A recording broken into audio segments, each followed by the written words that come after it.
yanga isiri nyore tichivata nenzara upfumba chaimo tanga tisina kana cooking oil chaiyo mamusina kana sipo yekugezesa dzimwe nguva taitogeza nesafe ndomva pabuda mari inoita 55,000 yandakanga ndakaisa mumatress. Saka bhudhi vacho vakaverenga tiri vaviri vakati mari iyi maipuwa nani, zvakavashamisa.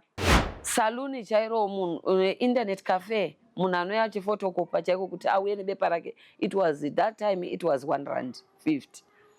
Manga musingachapinde munhu musaluni chaimo musingachapinde munhu. Saka ndakatozongoona kuti handina zvandiri kuita, ndakashaya kubetserwa, asi ndakambozamawo kunamata zvakaramba zvakangostika panzvimbo 1. Saka apa akangotorowo ndobva atoisa mumwe, ndobva kutanga kundirevera nhema kuti aiwa handina kupuwa mari.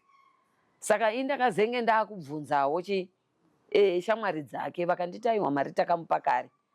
Saka ndopandakashungu ndobva dzauyawo, ndopandakarwa naye, ndobva anondidandira mapurisa.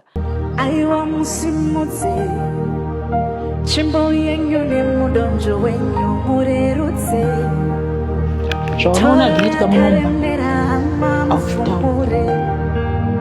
chese chine miko yakaipa chishaye simba. Unongochigurira uchitega ndikurumidze ndakaiso ndinengendirere chinorongwa nemando wanzile nemone munondo wacho chimanya zvimwe zvekuti unoti panapa pasina kumira zvakanaka. Penya kwemvura ende mune chando nezuva vamire hamuchasimudza vamwe mukuru vatira tichifamba nemuzi road zvikanzi saka tofanira kubuda kuno kudhorini.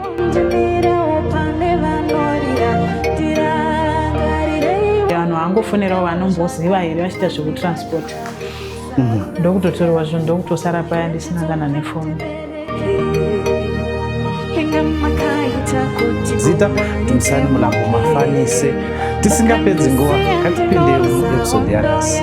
Saka ndangotaura ndikuende Johannesburg netsoka anamai vanga vari kuvaitesa musika ndobva vato nezvirwa tsitsi ndobva vanotengera 2 liter cold brew.